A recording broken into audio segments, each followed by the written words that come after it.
Sir जी पहले तो बहुत बहुत शुक्रिया इस पाकिस्तान का और साढ़े हुक्मराना का। पहले आटे चीनी ना आवाम मरी दी हूँ जी रही कसरी उस टाइम पेपर ते कट छोड़ी ने। पहले इतने आओ 200 रुपये का चालान बढ़ाओ 150 रुपये का सारी दिहाड़ी बैंक बेखलते रहो। कोई बेवा है रंडी है यतीम है गरीब है मस्कीन है। सुबह सवेरे आवे तो नुमाइशा का कुछ स्टाम ही नहीं था। नुमाइशा कहते उस शाम कहने उतों आते 350 रुपये वो खर्चा है 400-500 इतने जाके दिन कम अज़ कम एक बयान अरफी उस एक ही दिहाड़ी 1000 रुपये की पैंदी है।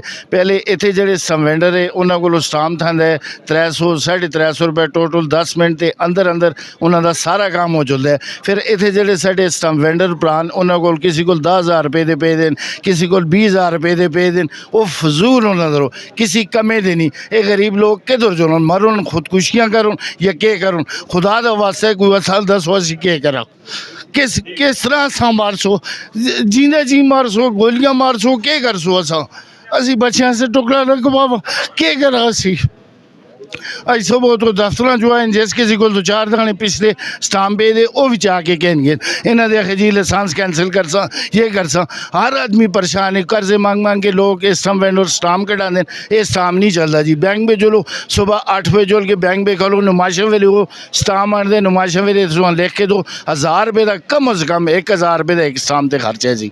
तो खुदा का वास्ता असा दसो साढ़े हाल ते अवाम के हाल ते कोई रहम करो खुदा के रसूल का वास्ता तुसा जी मेहरबानी तुसा जी।